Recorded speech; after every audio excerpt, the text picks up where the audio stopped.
Welcome to Foresight Radio. I'm your host, Tom Koulopoulos. On each episode, we explore the many trends that are shaping the way we will work, live, and play in the future. Our focus is on the disruptive and transformational trends that are changing the way the world works in ways that are often invisible. Our objective is simple: give you the knowledge and the insights that you need to better manage the future. Foresight Radio is sponsored by our good friends at Wasabi. You can learn more about them at wasabi.com. In this episode, we're going to be talking with Jim Champy, co-author of one of the best-selling business books of all time, Reengineering the Corporation, which this year celebrates its 25th anniversary.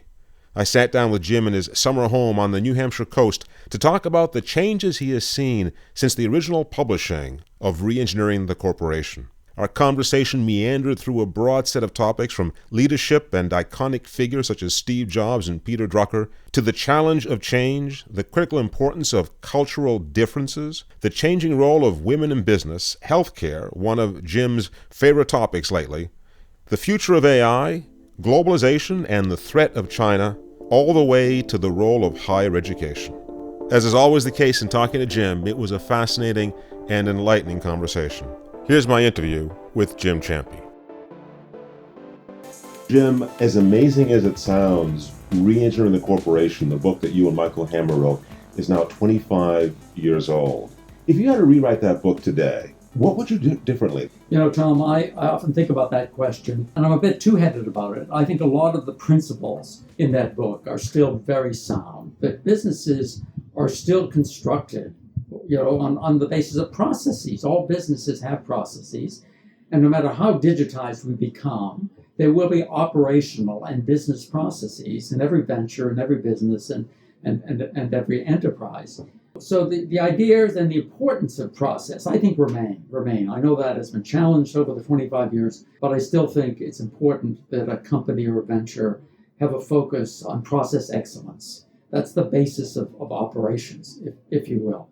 When we wrote that book, we purposely did not direct it towards technologists, towards chief information officers, because we saw the need of companies to change. We saw that need to be driven by the executives who ran the company, not the IT organization. We said, look, they're the ones who have to be sensitized. They're the managers who have to be sensitized about process excellence. So we didn't focus it around technology. If I were to write that book today, it would have a major focus around technology and the way technology, in fact, is driving operational change or enables the changes, dramatic changes that were not possible when we wrote the book. I mean, for example, this whole issue of the freight industry coming to a point not so far from now where we won't have drivers driving trucks anymore. That's enabled by technology, and it will dramatically change the way a freight company operates. There will still be a physical aspect to that work, but the nature of the operations will in fact change. And one of the questions that I think every company will have to face going forward as technology becomes more available and as it becomes more focused on processes is whether it will change its processes to adapt to that technology, or whether it will buy technologies and try to change the technology to fit its current processes. I think over time, it will become the former, that people will recognize that embedded in technologies today are ways of doing business in fundamentally better ways. So companies will buy chunks of technology and just use that as the basis for their operations. That's fundamentally different than what we argued in the Reengineering book. When I think back about the context in which you wrote that book, technologies that today are very common were barely incipient. The internet, by way of example, yes. This was 1993, yes. Well before most of us were using the internet or the World Wide Web. Your co-author, Michael Hammer, actually in one presentation I saw him give, said about digitalization of images that the paperless office was as likely as the paperless bathroom. And he got quite a chuckle out of that when he said that. So to some degree, it was almost dismissive of technology. It was going back to the core issues that businesses had to deal with. Part of what I hear today from a lot of businesses is we have to change our business model. We can't keep doing business the same old way. Process improvement is not enough. And they use Uber as the example and the cab industry. The cab industry couldn't simply drive out inefficiencies, they had to change fundamentally the way they did business, which is what Uber did. So the existential threat is not just a technology threat, it's a threat to the core business model. Does reengineering help in that case, or is that a very limited case of situations where that sort of drastic measure has to be taken to reconstruct the entire business model? Look, I think reengineering in some industries does not go far enough without question, but that's not true of all industries. You know, there will still be hotels, there will still be lodging offerings that aren't Airbnb type lodging offerings. And in those kinds of operations, reengineering will be helpful, you know, to create a better check-in model or checkout model of a hotel, a better reservation, an easier reservation model. The same is true of the airline industry. The business model of the airline industry, I don't think will change dramatically, but its operations will change dramatically. You know, we should have air reservation systems that are a hell of a lot easier than what we have today. And reengineering, the combination of reengineering and new technologies will enable that, if you will. You know, not everybody will be an Uber. Not every business needs to be an Uber or an Airbnb, if you will. There will still be a lot of kind of physical capability required of operations. So it's not simply a change in business model for every business and every enterprise. So let's talk about that a little bit. One of the things that, if I recall correctly, that you mentioned in the first book was that many business processes were mired in administrative paperwork and red tape and process and procedure, and that in many cases, I believe even used an example in the insurance industry, 90% of the process in writing a new claim or processing a claim was administrative. It wasn't the actual claim. If we look at a mortgage, same thing applies to a mortgage. Absolutely. Why does that still persist to this day? We have all this technology. We've learned so much in the last 2 decades, and yet still, when you look at many processes, especially in larger organizations, the majority of the process is administrative. You know, part of that, Tom, has to do with the slowness with which organizations still change, even in companies that are threatened, if you will, that there's still a resistance to the degree of change that's possible with technology today. I think the most dramatic place where that occurs is in the delivery of care in healthcare, where a tremendous amount of the cost of the delivery of care is in the administrative process. Now, in that case, it's not just a matter of the insurance company or a hospital becoming more efficient and eliminating paper. And by the way, I think that's an area where paper will be eliminated, if you will. It's just not the individual, it's the whole structure of the industry. And there's a huge issue, let's say in the United States and in this country, to the industry changing. It's both a social and political issue. If you really wanted to make healthcare dramatically more efficient in this country, we'd have a single payer system. The single-payer model that Jim talks about has been widely discussed in the United States and debated for some time now. Many other countries, such as Canada, the UK, and Denmark, have single-payer systems that eliminate the need for private insurance and also provide universal health care to all citizens. Single-payer systems reduce the tremendous inefficiency and friction that comes from multiple insurance companies negotiating different contracts with different providers. By doing that, overall costs should go down dramatically. The criticism of these systems often focuses on controls that ration or limit access and create wait times for specialized treatment. While the U.S. is the only highly developed country out of the top 50 that does not provide some form of universal health care, it has moved in that direction with the ACA, the Affordable Care Act, also known as Obamacare. It is, however, not the only country without a single-payer system, which means government pays for all healthcare costs while healthcare can still be privatized. There are examples of other countries, such as Germany and Japan, which also do not have single-payer systems, although they do have universal healthcare. Opponents of a single-payer system raise concerns about quality of care and the availability of choice for the patient. It's a complex topic, and one of the areas which Jim and his co-author, Harry Greenspun, explore in their book, Reengineering Healthcare. Now, back to my interview with Jim. So much money and so much time is spent in the negotiation between kind of setting fees and collecting fees and approving procedures that goes on now between all the different fragmented pieces of the healthcare system, that could be dramatically eliminated with a single payer system. But there are political and social issues that prevent that from happening. By the way, I think we'll get there. I think we'll eventually get there, that we'll see that that's the only way to make the healthcare system dramatically more efficient. Some of that, Jim, is a function of leadership, Yes. both within the industry, political leadership.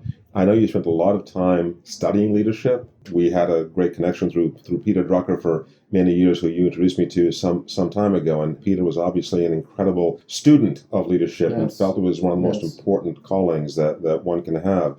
Can you give me a little bit of your insight for leaders specifically? Because we've talked about this, and part of what you said and what Drucker used to say to me all the time is it's about framing the right question as a leader. Talk to me about leadership and what you've learned there. You know, that perspective about framing the right question comes from the fact that I believe leadership is very contextual. I've seen leaders, or people who claim to be leaders or are described as leaders, be very successful in one business, move to another business and be absolute failures because they were unable to adapt to the context of the business, like the behavioral condition in the business, the market condition in a new business. They were unable to kind of learn and adapt. I think leadership is very contextual, and it requires, I think, a sensing capability to understand the condition that you're in. What is the condition around your markets? What is the condition around the culture and behavior of the enterprise? What is the condition around the skills of the people that you have? And what do your sensibilities tell you about where to focus your efforts as a leader? Highly, highly contextual. And by the way, I think if you lack sensing capabilities, you won't be a very good leader. You will not be a very good leader. I don't think it's about having platform skills to inspire people as much as having sensing capabilities of knowing what's going on and then being able to determine and decide what to do. You know, I've been thinking hard about the GE condition, you know, a once great industrial company, if you will, and what it's gone through.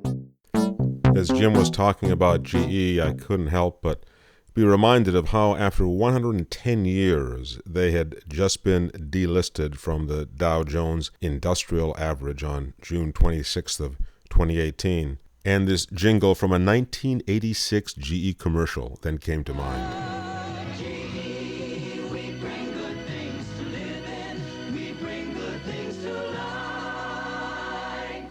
For those of us that grew up with GE and their iconic leader, Jack Welch, their decline has been nothing short of spectacular. Jim had some interesting insights on GE's fall from the pinnacle of its success and the role that leadership may have played in it. And by the way, GE was renowned for the development of leaders and executives. You know, it had its own campus, Crotonville, with just splendid teachers who tried to teach leadership and who did teach leadership as best they could. But then I look at the decline of a company like GE and think about the errors that it made, along the way, and whether some leader might have been able to prevent that and redirect the company. I knew that company pretty well, and what I was first amazed at was, and I understand why, when it basically spun off and closed down GE Capital. For many, many years, the primary source of profits for GE wasn't locomotives or light bulbs or generators. It was its banking business. GE Capital made most of the profits of that company. Those profits carried the rest of the company. But some executive along the way realized that the finance business was going to be challenged by regulation and by issues, particularly around 2008, 2009, and it determined it should get out of that business. I'm not sure I would have made the same decision, by the way, but someone made that decision. But where were the sensing capabilities, around that? Then there was a decision to digitize the company and invest in digitization. But their industrial business may not have been subject to the same kind of digitization that an Uber might be or an Airbnb might have been. And so there was no way to kind of carry digitization to the extent that GE needed it to become something fundamentally different and develop new business model. There are times, Tom, when I actually sit back and say, well, no executive may have ever been able to solve this problem. And then it's time, I know this sounds just too casual, if you will, it's time to sell the business, consolidate it with another business, and hope that scale will solve a problem that you have over time. But back to your question about leadership, it's very contextual, just understanding what's going on. And by the way, taking your time to understand that and to listen and to hear is absolutely critical. It's interesting because when I think about great leaders, the iconic ones that we seem to talk about most today, Steve Jobs, Jack Welch, developed almost religious followings. They had enormous license that they were given by their board, by their employees, by the markets. And you have to ask, to what degree do you need that to be truly innovative, to build an organization that can survive those sorts of market challenges? And is part of GE's problem that it doesn't have that kind of leadership today? And I know this is a difficult question to answer in general terms, but how important do you think that license is? Because sometimes innovation can be a very risky business. And as we saw with Steve Jobs, he was given incredible license to create entirely new industries where perhaps no other leader would have been given the same sort of latitude. I think I think the answer to that varies by industry. There are some industries that will be subject to considerable innovation. How much innovation for GE can there be in a locomotive? How much innovation can there be in a generator? That might be limited. But for Jobs and for Apple, there was the opportunity for extraordinary innovation. And whether it be luck or timing, there was Jobs who had, again, great sensibilities about technology and about the design of the devices. I think that was his greatness, his sensibilities around the design of the devices that delivered this technology.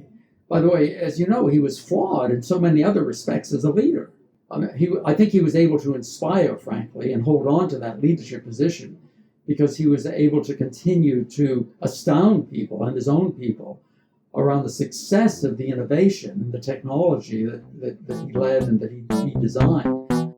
As Jim and I were talking about leadership, I recalled a dinner conversation I'd had once with Apple co-founder Steve Wozniak, in which I asked him about the late Steve Jobs' management style.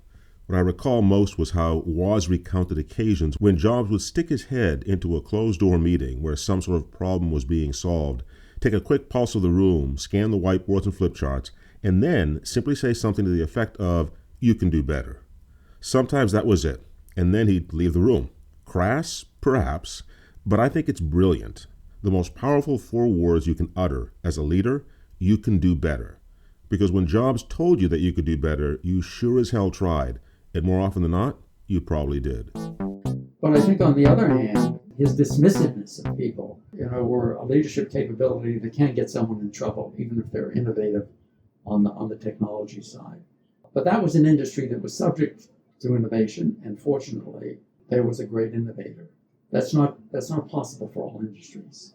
If you put a leader in sort of an incumbent older industry, they may only be able to take it so far in terms of innovation. There may be limits. When you think of leaders who you would hold out as the role models for what a great leader is, who comes to mind? Who are the ones that you think of? And it could be historical, it could be current. I have a hard time kind of just simply coming up with names. I think of examples, which I always saw as examples of good leadership. There was I remember in my experiences in consulting, there were leaders who had great people sensibilities, who knew that it was important for people to take time off simply to gain perspective. And they would demand of their executives that they be away from the workplace for a while to gather perspective.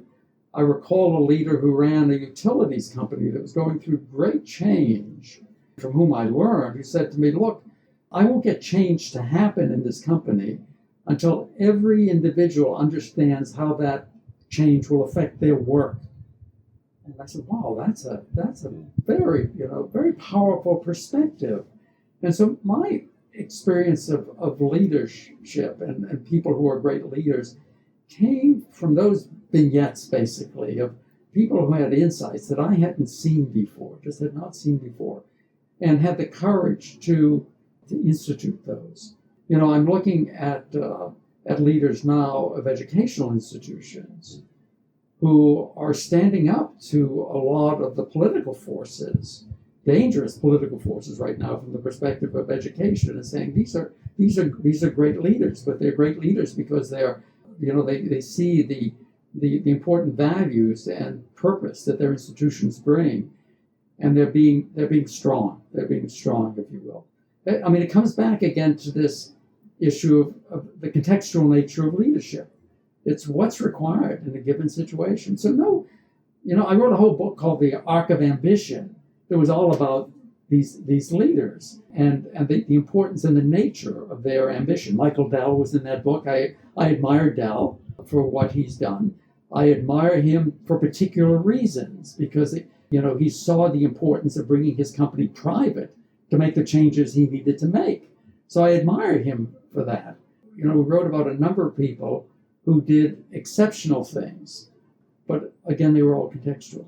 Let me, if I can, move to a topic that I think is the ultimate contextual issue, which is globalization. Mm-hmm. I remember very vividly, you and I were in India some time ago. We were doing a panel discussion in front of a bunch of new employees for the company that we were both at the time. There was an onboarding process. Yes. And one of the questions that someone asked in the audience was the difference between a manager and a leader? Do you recall that? Yes, I do. And I think Yes, you gave an answer. There were a few answers. And Yeah. I offered up Peter Drucker's answer to that. And Peter Drucker's answer was that a manager you have to follow, a leader you choose to follow. And suddenly when I said that, the entire room broke out in applause. Yes. And I couldn't understand why. But we had given them license to do something that contextually within that culture, they typically did not have the license to do, which Absolutely. was to choose Absolutely. to follow. Absolutely. Peter Drucker was a towering figure in 20th century management thinking. During one interview that I had with Drucker, we talked about the differences between various leaders. He had the incredible perspective from having worked with heads of state, titans of industry, and leaders of all sorts. Here's a very short excerpt from that interview where he talks about what leaders have in common and how they are all different. I have now worked with people in leadership positions for almost 70 years. And no two of the people I've worked with who are effective. The only definition of a leader is somebody who's followers. Otherwise, they range all over. They have one thing in common. You know what they mean. Drucker's closing point about how you know what they mean is common among all leaders spoke to the importance of understanding a leader's direction, having transparency in where they're going, whether you agree with them or not. One of his core themes repeated regularly was that leaders of all types have to at least provide a definitive direction for strategy and vision. Back to my interview with Jim. By the way, when I'm asked by a lot of younger managers or people entering coming out of school, out of college, university, and entering the workforce, what they should do, I advise them now to travel, to get if they're in the United States, get out of this country and go to other cultures and experience other cultures. By the way, particularly China. Go to places and countries that are going to be very important in the world of business, and experience what's different about those countries. It's so important. I mean, we all grow up within typically a very limited culture and a very limited environment. So my first piece of advice is that if you can, leave this country to work somewhere else and experience what that's like. It's so dramatically different. I mean, I also remember from a personal perspective all the business failures that I had trying to operate in different countries when I didn't understand what was fundamentally different. I remember in my consulting business trying to opening an office in Japan and what that took, and dealing with Japanese business executives and realizing that when they shook their head, it didn't mean yes. They were just acknowledging that they heard what you had to say.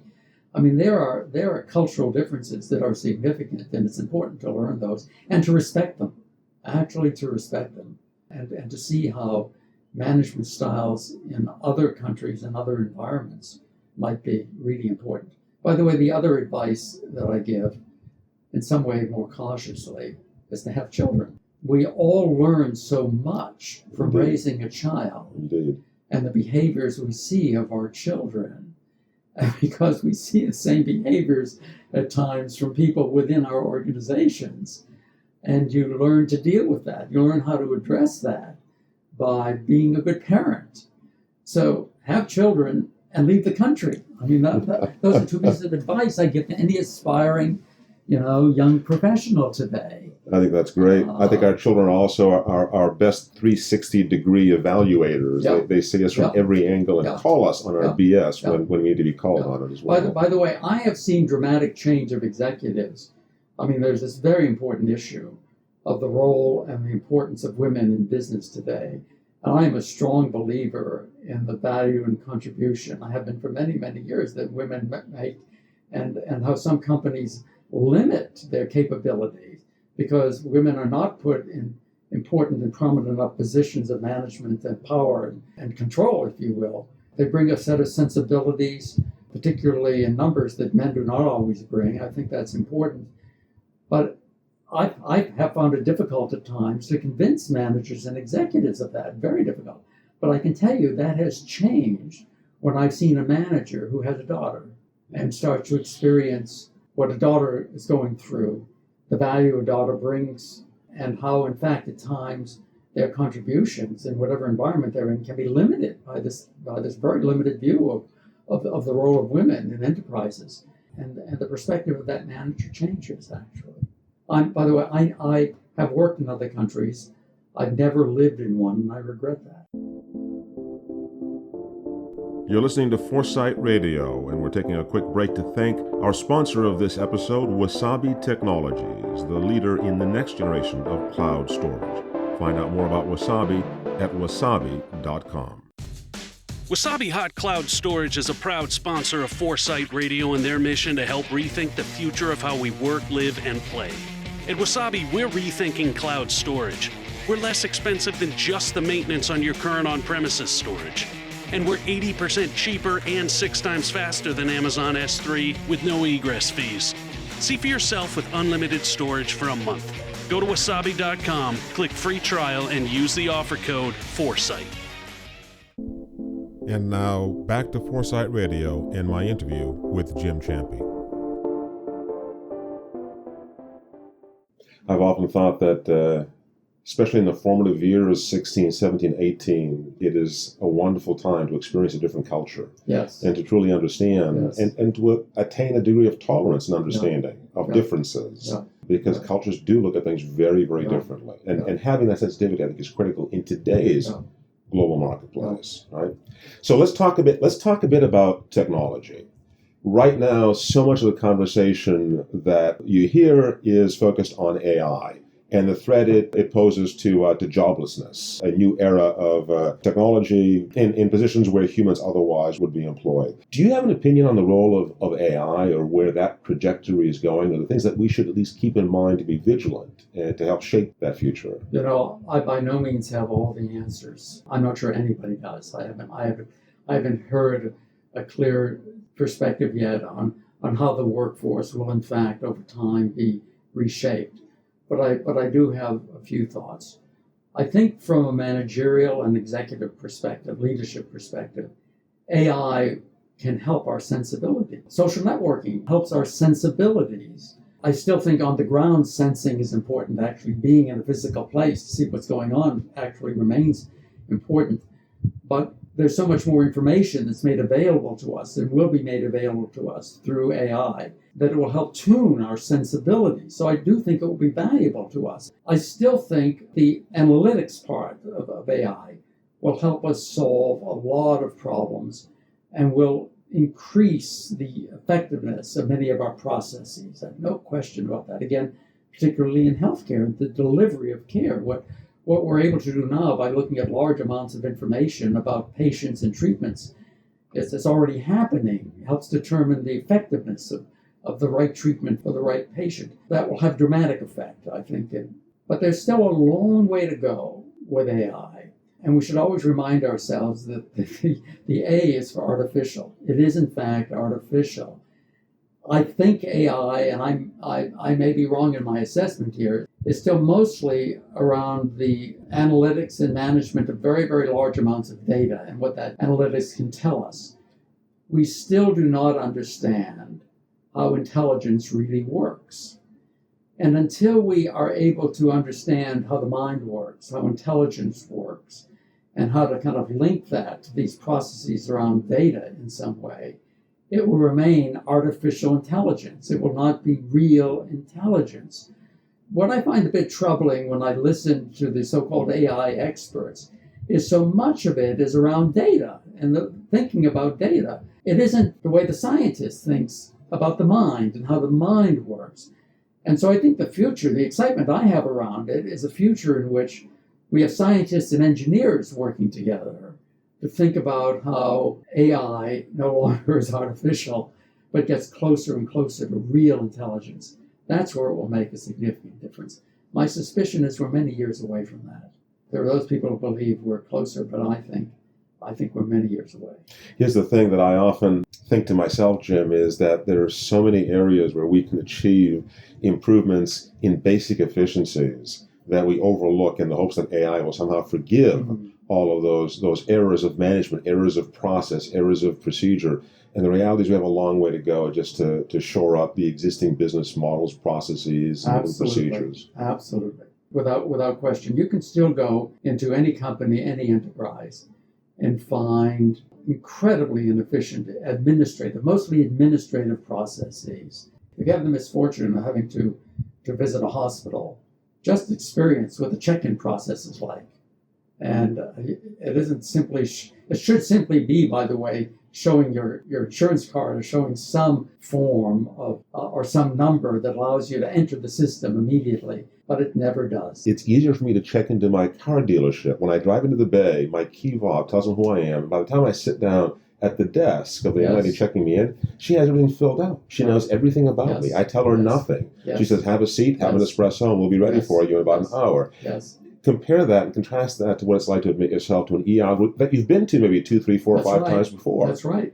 By the way, things are getting a little better, but by no means not dramatically better. I had an experience while I was traveling a couple of years ago of going to an urgent care department of a major hospital system on the West Coast. I'm East Coast based.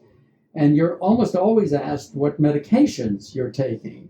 The nurse assistant started to ask that question, and then she started to answer it. And I said, where are you getting that? And she said, well, we share the same information system, same technology that your doctors have on the East Coast. And so she had access to all that information. That was so refreshing. But it hardly ever happens still. By the way, I did experience also a single payer system in Europe in which no one asked for any information other than my name, when I checked into into a healthcare facility. And you could see the benefits of the single payer system where paperwork doesn't have to move and information doesn't have to move between enterprises. So there's a tremendous amount of work in just basic administrative systems. And further to that point, it may very well be that the competency in being able to better understand and create those efficiencies within processes is only amplified because the amount of data that we'll have to deal with is being amplified extraordinarily. And that data will have to go through those same administrative processes and create huge choke points and bottlenecks. Absolutely. As you're speaking, what I'm reminded of is the fact that although technology provides tremendous opportunity to bring about dramatic efficiencies in processes, work to a great degree still remains a human enterprise. And as long as we have people involved in the mix, process change and even operational change will still be challenging. And we'll still have to consider what the nature of behavior is in our organizations in order to bring about real change. I hardly know an enterprise that doesn't struggle with that. that the nature of behavioral change as work change is still a challenge for most enterprises.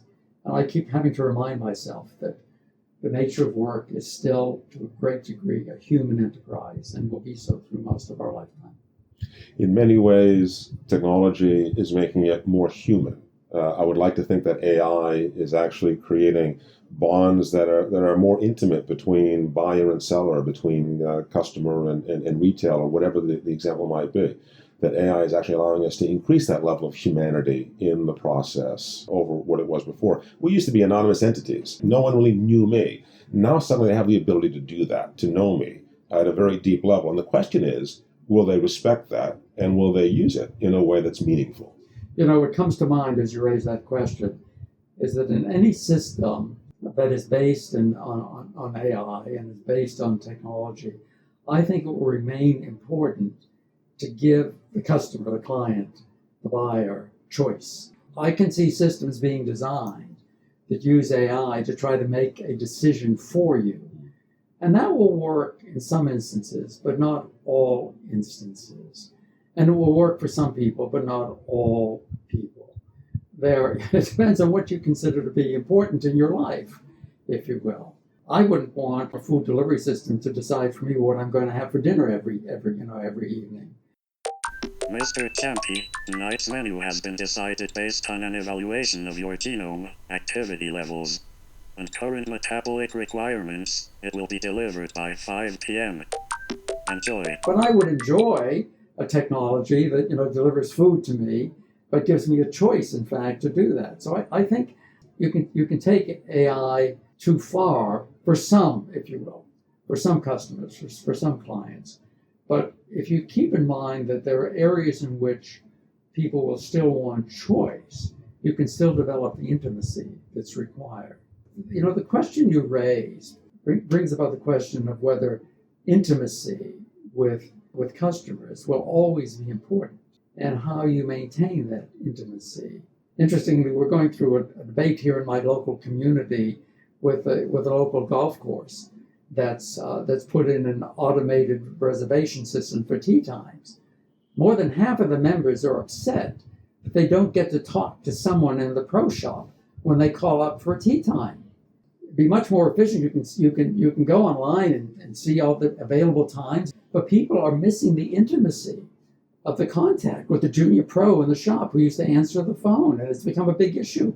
Raises the question of the importance of intimacy in business relationships.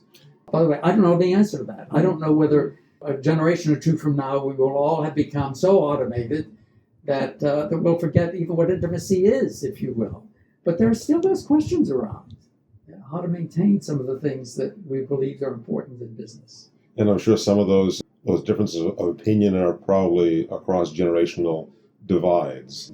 Different generations have very different attitudes towards what intimacy is. Absolutely. Yeah. So, Jim, we talked about globalization and the importance of context in that regard. But one of the things that I often hear discussed is the competitive threat to business from globalization, especially from countries like China. What is the threat that you see over time? Tom, I think that's one of the areas where you have to ask whether competitive threat is the right question or is the right positioning. For me, the great question right now for countries like China is about what is the relationship? What should be the business relationship and operational relationship with a country like China and companies in China? There is no question that China will be competitive. There is no question. And that it is competitive. That will not go away, and we will not lessen that. And it doesn't mean that we have to accept all of the ways that the Chinese choose to do business. That we can challenge those, and we can try to push back on ways of doing business that are basically unfair. And I think hopefully actually come to some agreement around fairness or around doing business. But we are going to have a relationship. We are having a relationship with China, and there's no way to avoid it. There's no way to avoid business relationship.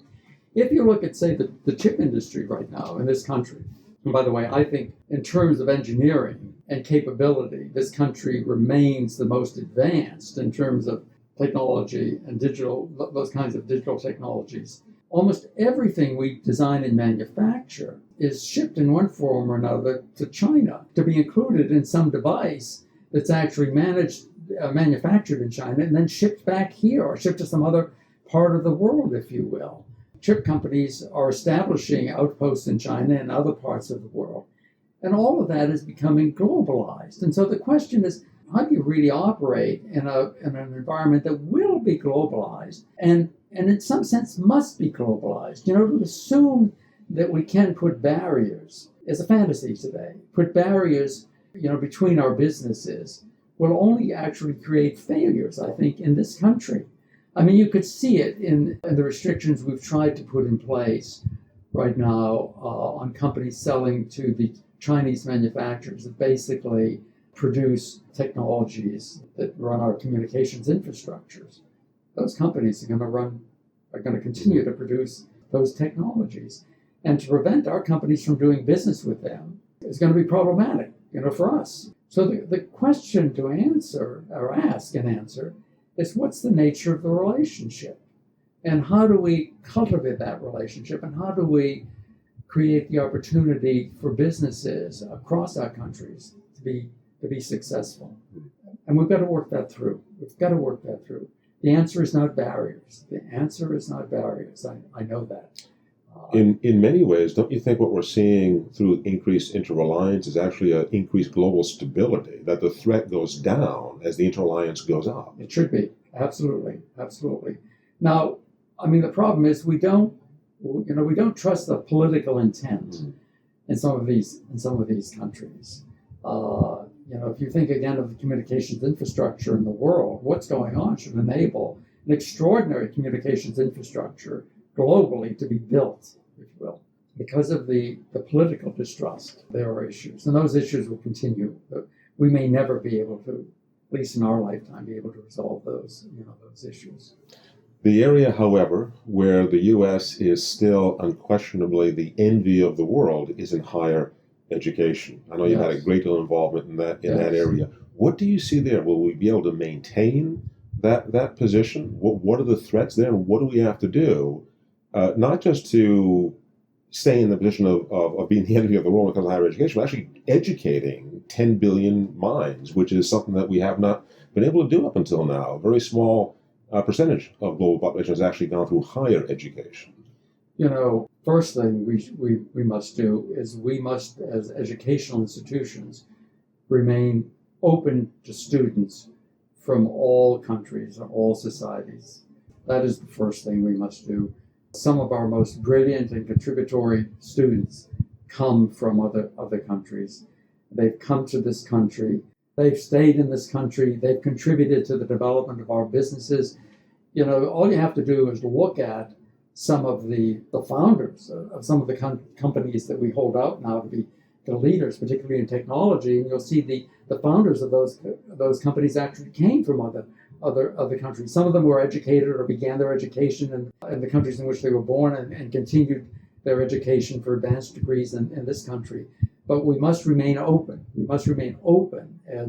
And actually encourage the entry and mix. We have a lot of educational institutions, so we're not, there's a great deal of debate right now about whether, we should limit the number of students from different countries and different ethnicities. And I think that's something we have to be very, very careful of. So we stay open, number one.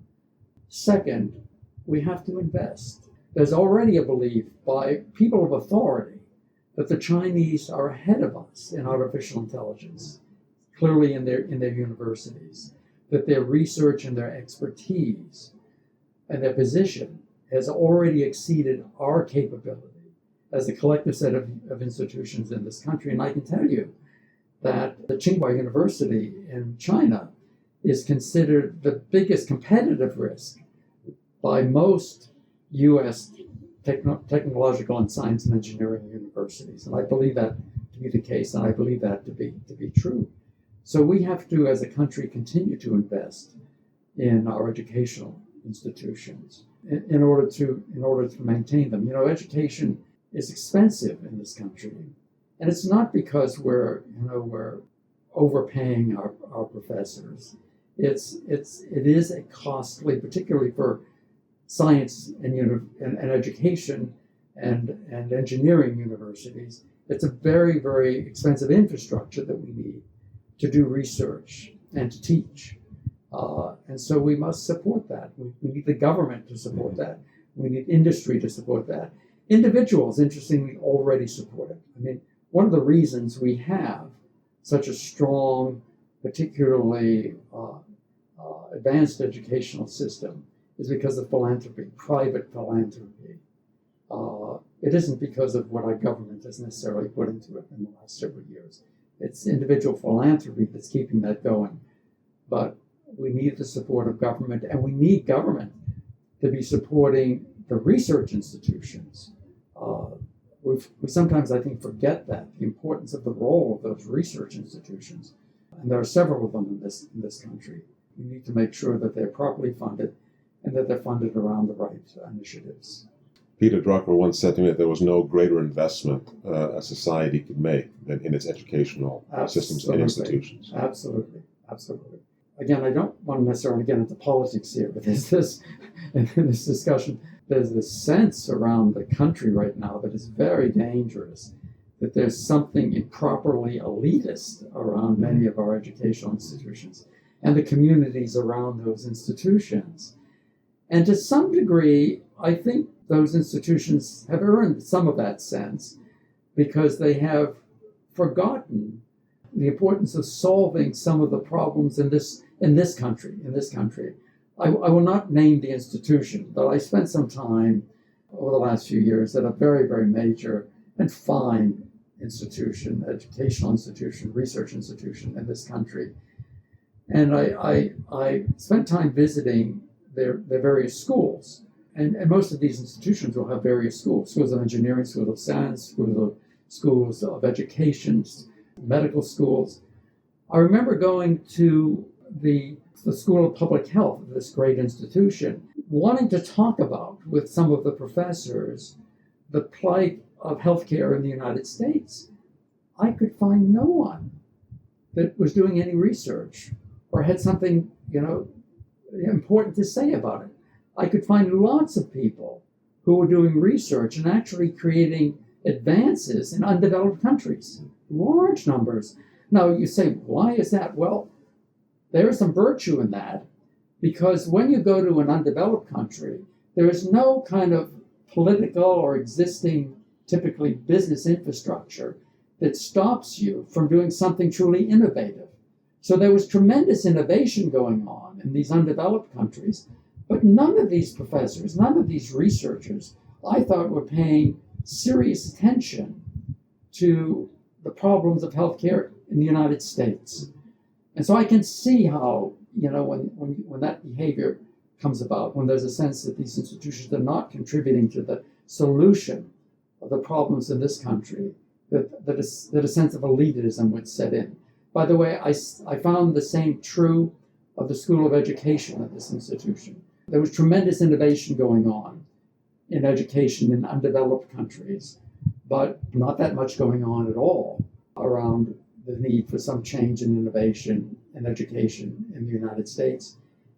And when I went to the School of Government, and I went there to have what I thought might be some intelligent discussions about the dysfunction of government in this country, I could find nobody who was really thinking about those issues and trying to come up with solutions to those issues.